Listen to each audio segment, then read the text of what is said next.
What are the biggest storylines and matchups to watch between the Philadelphia Eagles and Minnesota Vikings in week 2? Who are our predictions for a player of the game? Who will win? Who will lose? All that and more on the latest Party on Bra.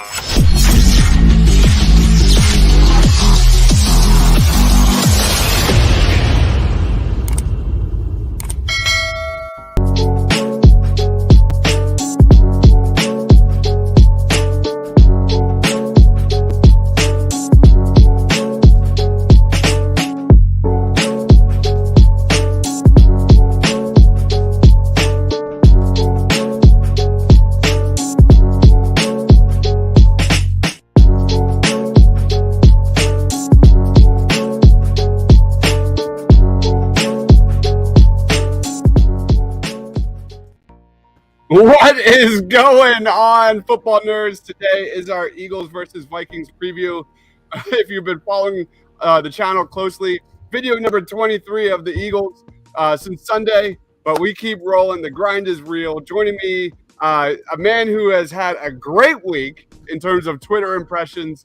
He is Shane at @half_TPL, the host of Chalk Talk. What's going on, Shane? What's up, Dives? Always a good day to talk Eagles. Really excited for a Monday night game. Get that primetime slot. Those are always a lot of fun. So I'm excited to get in here and break down Eagles Vikings. Love it, love it, love it. And then joining me, a longtime friend, my man. We do way more content on the entertainment side together than when it comes to football. But this guy at SKOL EDITION on Twitter is a hardcore, diehard Minnesota Vikings fan. He's going to give us an intimate, personal look into the Vikings. What is going on, Dre? What's going on? Thanks for having me. I love, obviously, talking football and obviously talking Vikings football, so I'm excited to get into this. Awesome stuff. Guys, we're talking matchups to watch. We're talking predictions. We're talking player of the game, storylines, all that and more. If you're watching us live, please be sure to comment your expectations for Monday night's game against the Vikings. Let's jump right up. We got one. Marina chimes in. Fly, Eagles, fly. Let's go, Birds. Let's jump right into our first question of the day. Dre, you're going to lead us. What's the biggest storyline for the Minnesota Vikings heading into week 2 against the Eagles? I think the biggest thing, obviously, is between the two top wide receivers and like who's going to have a better year going forward. Obviously, Jefferson being the one that y'all skipped over to draft a new Vikings player now, Rager. So I have my preference, and we'll get into that. But Brown obviously is a beast. He's been a beast for a while, so I'm looking forward to that. And obviously, there's this kind of somewhat friendly team rival between the two teams that mostly goes back to the 2017 season. So, I think those are the two biggest things. What about you, Shane? What's the biggest storyline for the Vikings right now? I think the biggest storyline for this game is that it's two teams in the NFC who have their arrows pointing up. In my power rankings, I had the Vikings number 6, the Eagles number 7 this week. The Vikings took down the Packers in week 1. There's a lot of questions about the Packers. There's some questions about the Bucs, and the NFC is wide open. And this is a game that whoever wins, whether it be the Eagles or the Vikings, they can use to kind of lay their claim to we're here. We're going to compete for a 1 seed in the NFC. Yeah, I think the storyline for the Vikings has to be pressure Jalen Hurts. This is a Vikings defense that performed really well against the Packers. They were able to sack Aaron Rodgers 4 freaking times. They held him to 195 yards. This is especially concerning when you consider how much havoc the Detroit Lions pass rush was able to generate against the Eagles in week 1. This isn't your mom and pop Vikings defense. They switched from a 4-3 front to a 3-4 base look, 2 deep safety shell. So there's going to be a little bit of a different look that we've seen in the past. And with that, you got to talk about, Justin Jefferson. They used him all over the field. Here are some of the pretty much all the targets to Justin Jefferson in week 1, just to kind of break down how much this guy is put all over the field. This guy was put in a lot of motion. And when you look at, the offense and defense of the Vikings, man, it's not the same. It's a little different. And, you've got an Eagles defense that is obviously trying to figure things out currently. I think a lot is going to be on Nick Sirianni and Jalen Hurts' shoulders for the offense to stay locked in and play even better than they did against the Detroit Lions. I think Hurts had an okay game. Shane and I ripped him, I think, on Sunday during the post game. But when you look at it from all 22, when you look at the plays a little bit more, I thought he was more in that C to C plus range for Jalen Hurts. Last year, Jalen Hurts is a guy that's has struggled against defenses that loads up the box. Is really good at pressuring the quarterback and makes Jalen Hurts beat you with his arm. We saw it against the Bucs in the playoffs. We saw it week 1 against the Lions. The bad news for Hurts is the Vikings had the same pressure percentage at 25.6% and the same hurry percentage at 14% in week 1. And the even worse news for Jalen Hurts was the Vikings blitzed on 18.6%, while the Lions blitzed on 48.8%. That was the second most in the NFL in week 1. And then given Hurts' struggles and tendency to tuck and run and rather, attempt to use his legs rather than use his arm and hit open receivers in stride, I would be shocked if the Vikings don't blitz more in week 2. That's my storyline for the Vikings. The Vikings are coming. They are coming. They're coming against Jalen Hurts. Any reaction to that, Dre? We lost Dre. All right, we lost Dre. Let's roll on to our next question. What's one? Sorry about Dre, that. My mic was muted. You there, Dre? Yeah, I'm here. Okay. Any reaction to that, man? Yeah, I'm here.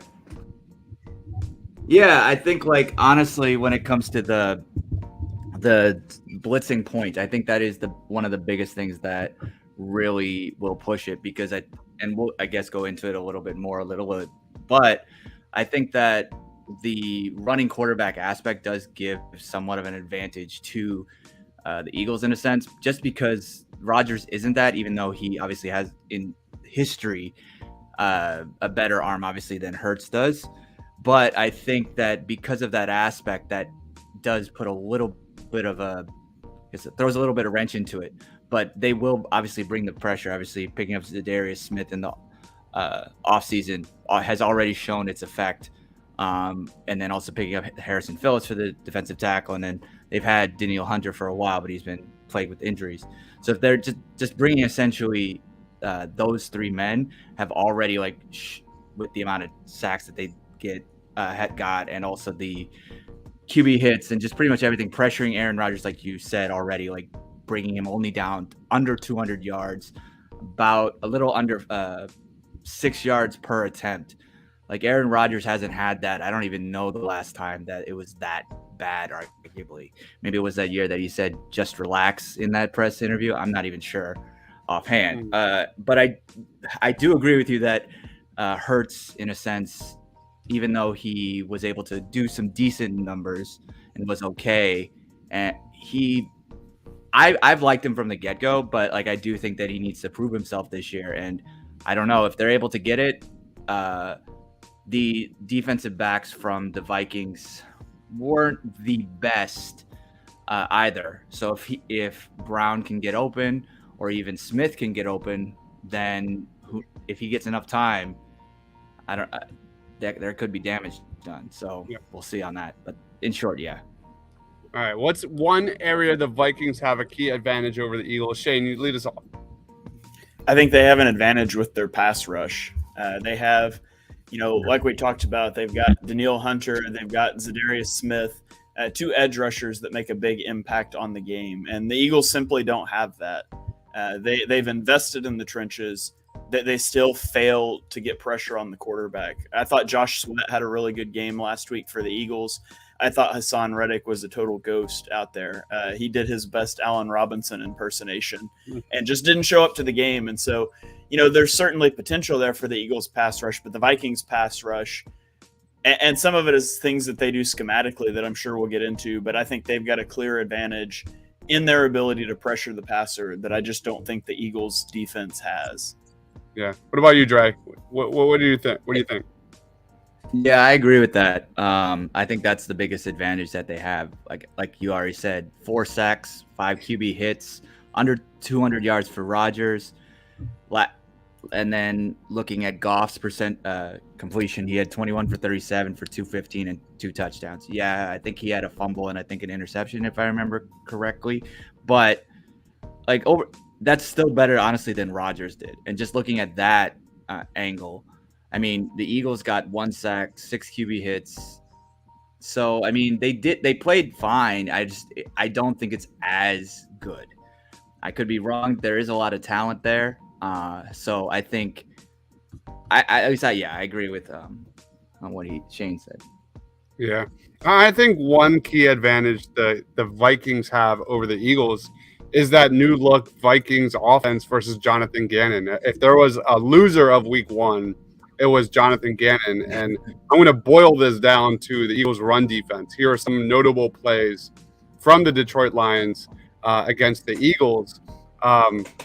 DeAndre Swift was an absolute beast against the Eagles. He was decisive. He exploded through his holes. We talked a ton about how the Eagles' defense was going to be pretty much what we saw from the Vikings in week 1, especially with their front seven and their pass rush and their run defense was absolutely horrific. And then that leads us into a conversation about Dalvin Cook. Cook gained a lot of his yards last week. He was lined up in shotgun formation. This is not what I've seen from the Vikings in the past. Typically, they're using their top running back in a more traditional ground and pound vibe. This year, it's more so pass first, then kind of run second. I think Dalvin Cook was more of a complement to the offense.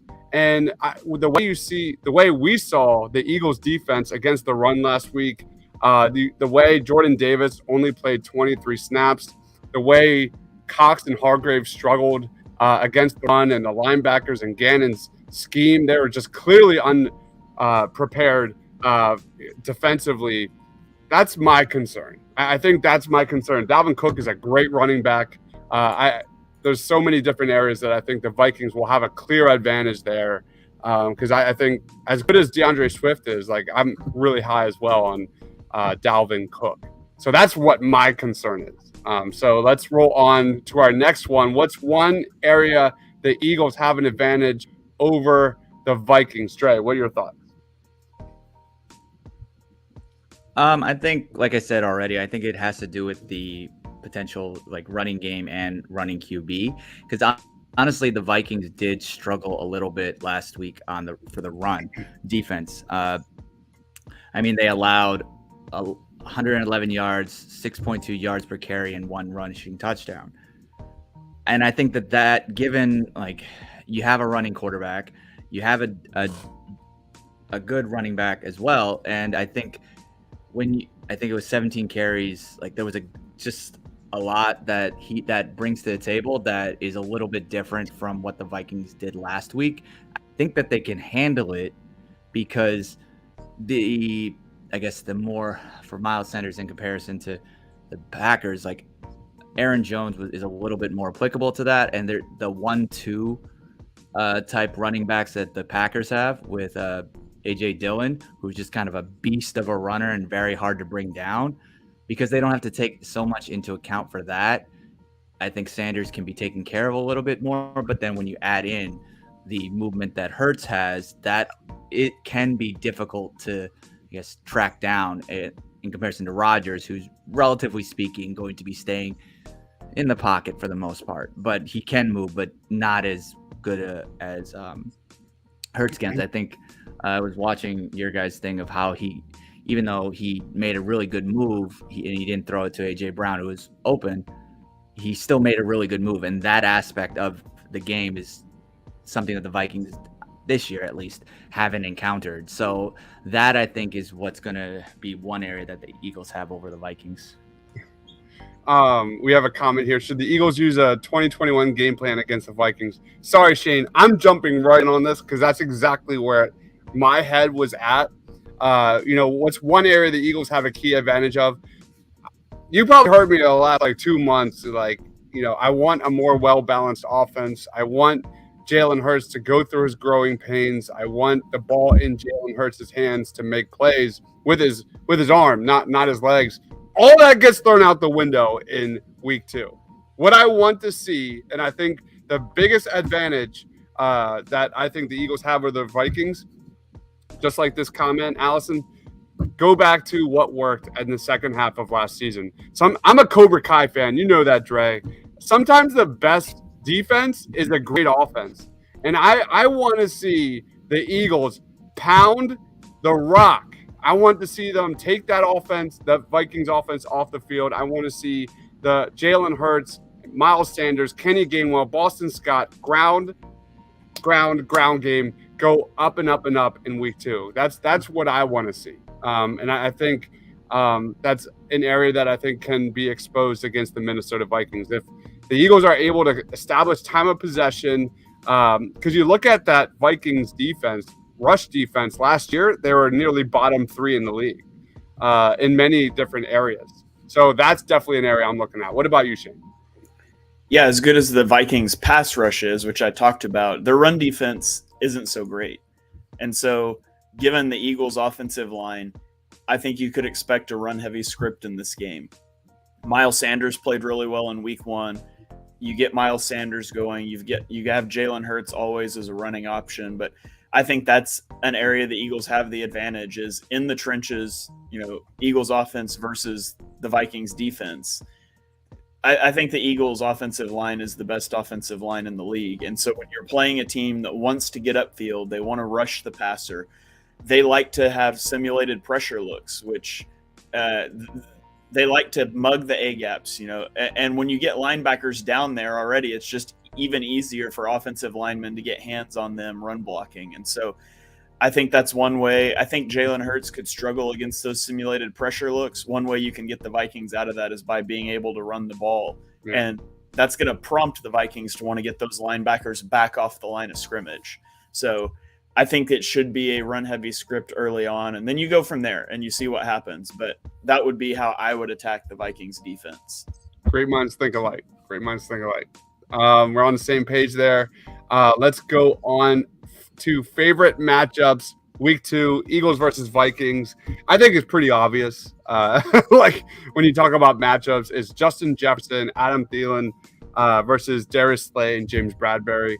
There wasn't much positives out of the Eagles defense on Sunday, but I thought James Bradbury and Darius Slay had great games. I was very impressed in many respects with them. Obviously, you talk about Justin Jefferson.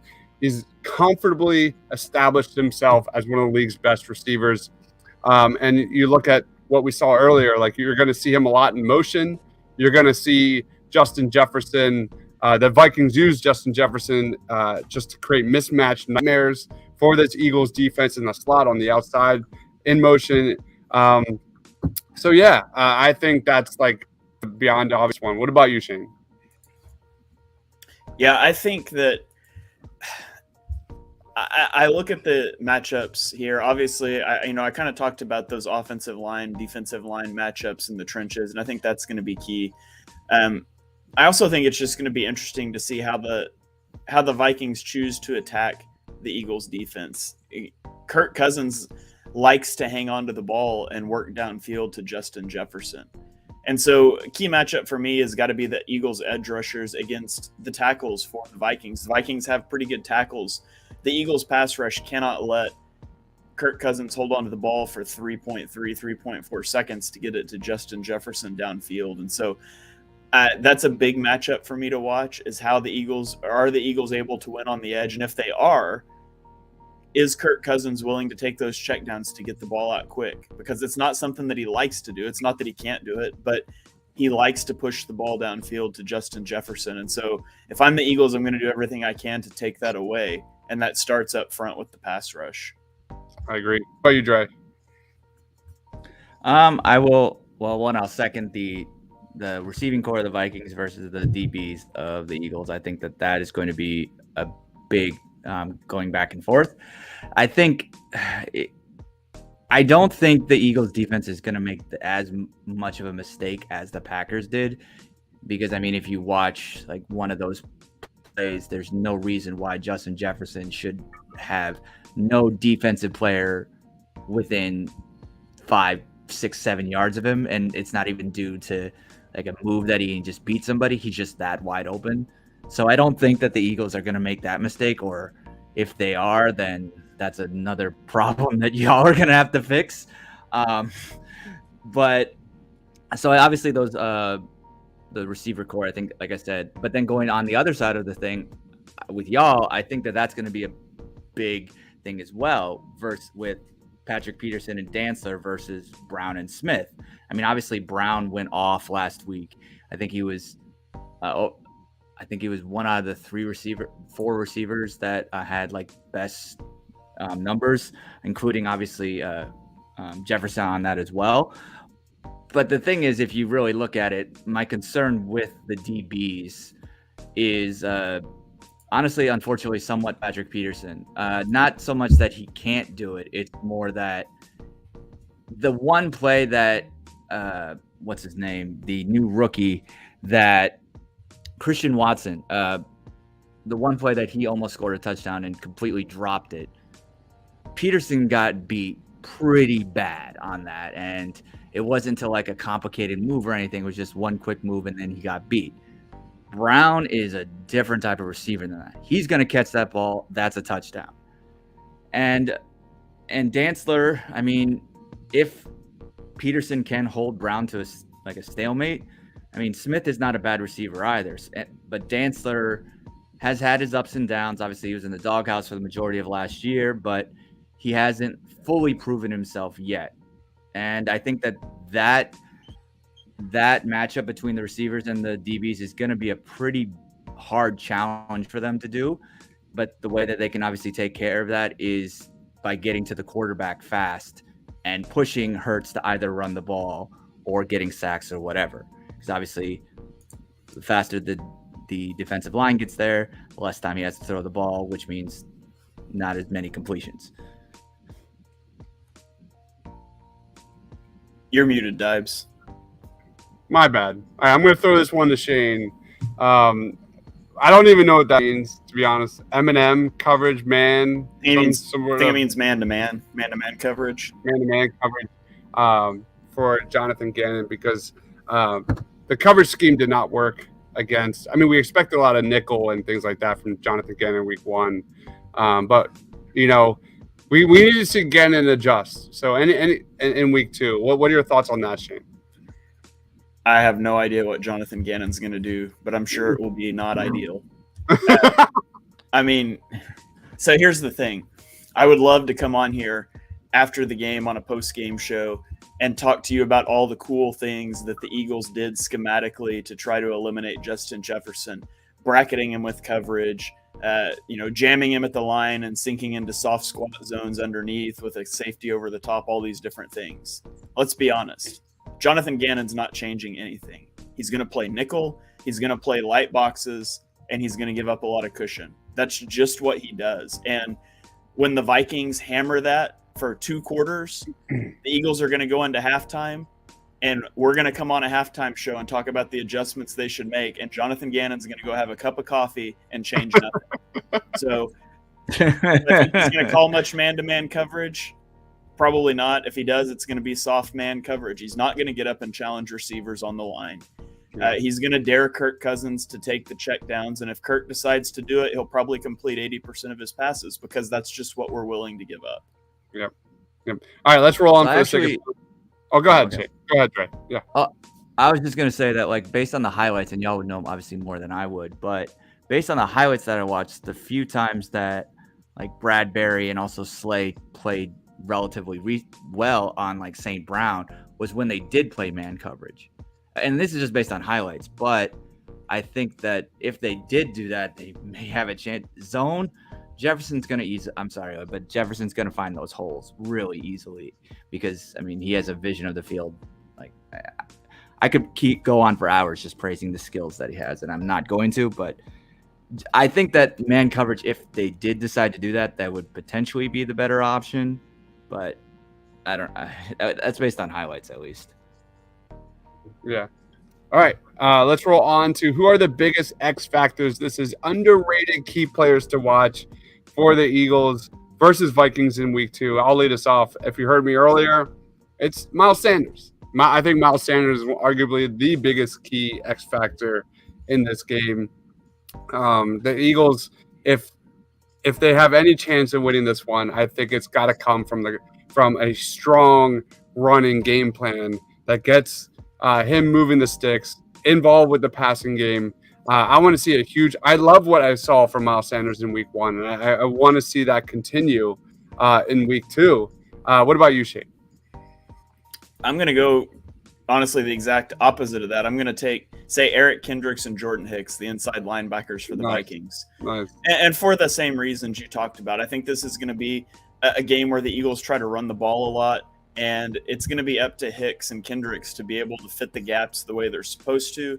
The Eagles are going to throw a lot of play action and RPO stuff at them, and it's important that they hit their landmarks. They make the right reads quickly. Jordan Hicks is a really smart player. He was at Philadelphia for a while. Kendricks is a vet.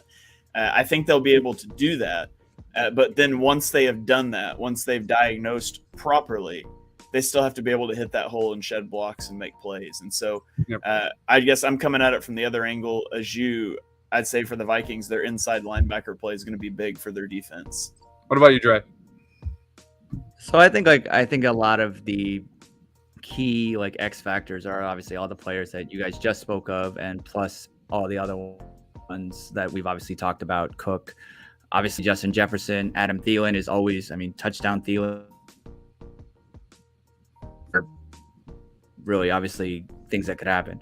I personally also think that Devonta Smith potentially having a big game, mainly because the Vikings aren't stupid in the sense of that they're going to not focus on Brown in the same way that the Packers didn't focus on Jefferson. So because of that, I think that allows potentially Smith to go off in the same way that potentially Thielen could.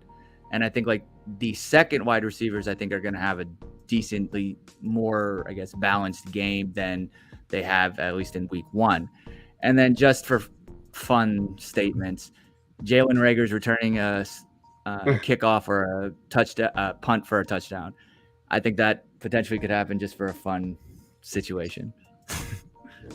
That's not happening. The entire thing would burn to the ground if that happened. Let's roll on to our next question. The Vikings win week 2 because, Dre, you go first. I think honestly, if Jefferson can go off the way he does, then that's a big thing. But that's the obvious statement. I think honestly, given how the Lions played offensively so well by spreading the ball around to all their receivers, Hawkinson and Swift were all able to get 25 plus yards. I think that's a really good thing, especially with the fact that if they're able to cover Jefferson well, that means that, okay, we can spread it around and then play that well and do what the Lions did, but maybe not make it so close a game. And then the other thing is, like I said already, getting to the quarterback fast, potentially taking advantage of any disadvantage that the secondary has with Brown or even Smith. Love it. What about you, Shane? I think if the Vikings win, it's because they are able to take whatever the Eagles defense gives them, whether that be the quick passing underneath, or if they try to get aggressive, then you push the ball downfield. So they win if Kirk Cousins takes what the defense is giving him, and Dalvin Cook has a big day. And I think both of those things are certainly possible against this defense on the defensive side of the ball. What we've talked about, they win if they can confuse Jalen Hurts with their simulated pressure packages. That's it. So if we're talking about an Eagle or a Vikings win, we're talking about how the sim pressures got there and the Eagles defense didn't adjust to Kirk Cousins in the offense. This was like a 1-2 punch for me. The Vikings win week 2 because they're able to get a consistent pressure on Jalen Hurts, and that forces Jalen Hurts into mistakes, forces him into 2021 Jalen Hurts, and all the above. The Eagles win week 2 because Jalen Hurts becomes efficient and learns how to adjust to the blitz that will be coming, that pressure that will be coming. That's an area of weakness that Jalen Hurts needs to take that next step. Whereas like he's so good athletically, he's so good at making guys miss, and he's so good at using his legs at many different moments. And I think this goes to Jalen Hurts, this question, because you look at the Eagles. They struggled against great teams last year. I think the Vikings are going to be one of the true contenders in the NFC. That Jalen Hurts needs to get it done against a good defense. And I think the Vikings have a good defense. How Jalen Hurts responds to this blitz, to this pressure, I think is everything. The Eagles win week 2 because Jalen Hurts responds in a big way against their blitz pressure. What about you, Dre? Yeah, I agree with that. And I also think that if Brown is obviously able to go off in the same way that he did, I mean, he played arguably almost as well as Justin Jefferson, but with not as many wide open opportunities that Jefferson had. So I think that, like I said already, with how the secondary plays and also the defense plays, if Brown can get open, which he can, obviously, and Hurts, like you said, can take advantage of that, they got a really good opportunity to play well. I mean, you just look at that. Unfortunately, it's the only play that Hurts threw over 20, but that one deep play to Brown, I mean, that to me is, frankly, the epitome of what Brown can do. Like, that is such a great play, but unfortunately, it happened. I mean, it only was successfully completed once. I don't know if it was done many more times, but I think that if he's able to go off one, that obviously makes Hurts look better, but also the coverage, like I already mentioned, if they're not able to cover him, like he's been nasty now 3-4 years. So I think that he's gonna, if he goes off, that's what's gonna give the Eagles a win. What about you, Shane? If we're talking about the Eagles winning after the game, I would tell you that it's because one of two things happened. Either A.J. Brown had a huge game against the Vikings zone defense. A.J. Brown knows how to find those holes in the zone. He's going to be open. Or it's because the Vikings overcommitted to A.J. Brown and Devonta Smith has a big game. Hurts is going to have to be able to read that out. So this is going to be a litmus test for Hurts as a decision maker. Yeah. Simulated pressures. Is it actually coming? Is it not? Are they bracketing A.J. Brown? I need to get to Devonta Smith. So this is going to tell you a lot about Jalen Hurts and his decision-making ability. At the end of the day, I think the Eagles are going to have to put up 30-plus to win this game because I don't think they can stop the Vikings' offense. And so I expect us to be talking about the Eagles' defense being a major problem after the game. Whether that conversation is framed around a win or a loss depends on if the Eagles' offense can win in a shootout. This kind of goes to exactly what I said to start the show. I think the Eagles' offense is everything this week, and it's kind of piggyback off of what Shane just said. And I think you could even boil it down further to third down percentage. You look at third downs for the Eagles. The Eagles were 4th best in the NFL last week. There was true chemistry, like Shane said, between Hurts and A.J. Brown on third downs. That's a huge area to watch, Dre, because there were several times when the chemistry, the timing, there were slants. It was all very, very positive, especially during a stretch in that like second and third quarter where before everything else fell apart. But for me, that might be a huge area. If the Eagles can, continue to be strong on third downs, especially with Hurts and A.J. Brown, that could be a really good reason the Eagles win week 2. And let's wrap it up. Player of the game, score predictions. Lead us off, Dre. What? It's Friday. What's your final thoughts on this?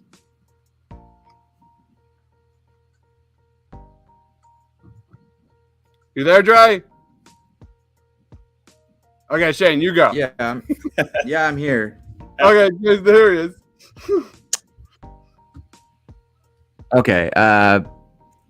Yeah. So I'll go back to what you were saying about Dalvin Cook. I think obviously spreading the off the ball around to obviously all the offenders, like I mentioned. But I think Dalvin Cook, because of how good of a running back he is, and he's obviously always been when he's been healthy, if he's able, he's going to have a good game, because you look at Swift. I mean, he's great. Don't get me wrong, but he's not, relatively speaking, at the same level as Cook is. Like, I'm just being honest here. And so it's with Swift going off as much as he did last week, and Cook somewhat not going off, but he still had a decent game. Like, it was low key. I mean, he, I think, had 90 yards over the course of the game, which isn't a bad game. But so with Swift doing that much, obviously a lot of it, I think, was on that one really big run, but Cook has just as much potential to do that. And I think, like, that's why he's going to be the player of the game. I would say, honestly, I think this is going to be a really close game at the end of the day. I obviously am going to say that the Vikings are going to win this, but I would say it would be honestly coming down to like 3 points or less, or 3 points or maybe 6 points. Very short, I guess, point differential. So I will just say for now, I guess 24-21 Vikings.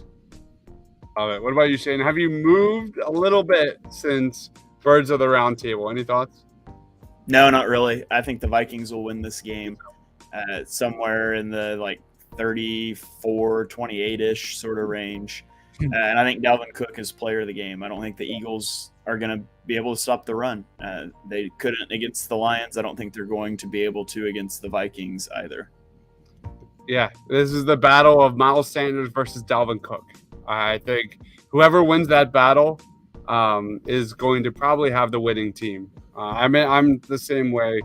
Shane and I were on the same wavelength tonight, just as we were on Birds of the Round Table. I have the Vikings winning 31-27, a little bit closer than Shane. But at the end of the day, I don't think the Eagles are just there yet. I just, especially defensive, that's what it's going to come down to. But we'll see. Dre, anything you want to plug? Time is yours, man. Well, first, I didn't honestly expect to be all in agreement on the Vikings winning, so that's fantastic. But y'all make good points, and I'm not going to disagree with them. But yeah, so you can check me out for any of my Vikings thoughts. It's at the SKOL Edition, as it's written down below. Apologies for any technical difficulties that happened during this thing. I'm not really sure what's going on, but I'm glad to be here. Glad to talk about football in general, and honestly, talk about the Vikings, as I love to do. Oh yeah, man! At SKOL Edition on Twitter. Go check them out. Shane, you're up. Go check out on the Painted Lines YouTube channel. I've got up 3 all-22 videos from the Eagles game against the Lions, breaking down Hurts' pocket presence, how to sequence plays, and I can't even remember what the third one was now. But go check them out. They were really good. The Hurts one sparked a lot of dialogue, so go check it out, and then you can yell at me on Twitter at @halfandhalf_TPL about it. It'll be a good time. We have a fellow Cowboys fan chiming in. Get out of here, I love weed. Get out of here. Get out of here. Let the grown-ups talk, because you know the Cowboys are done. But anyway, yeah, this is the last Eagles content I'll have until Monday. 1-0. Exactly, Dre. We will be having pregame, halftime, and postgame live shows on Monday night for the Vikings game. It's going to be a ton of fun. I'll be hosting pregame live on Monday night. I'm old and I have a job where I have to wake up very early, so I will be not doing halftime or postgame show. I don't know if you will be, Shane. I don't know what your plan is, but we'll be talking. But yeah, this is content-wise. If you're an Eagles fan, you just don't go anywhere else. Hit that subscribe button. Hit that like button. Literally this is the 23rd Eagles video on the channel since Sunday. That's crazy. So much content, highlight reels, breakdowns, all 22 breakdowns by my man Shane over there. And if you're not following at @halfandhalf_TPL, I don't know what the frick you're doing. You're doing it wrong, especially even if you just love the NFL in general, especially Justin Herbert. But anyway, thank you, especially everyone. Justin Herbert and Lamar Jackson. I love it. Says Vikes about to blow out the Eagles. We all just predicted the Vikings to win. So there is that. So we stay objective here on the Painted Line. You're not going to find any BS. You're not going to find any like Jalen Hurts MVP rah content on this channel. We break it down as we see it. No BS. So that's how it rolls here at TPL. So thank you everyone for watching. My man Shane over there at _TPL does amazing breakdowns at the best of the best, I think. And then my man Dre under there, he is at SKOL EDITION on Twitter. Thank you everyone for watching. Thank you everyone for commenting. For Shane, for Dre, for myself. Go Birds and stay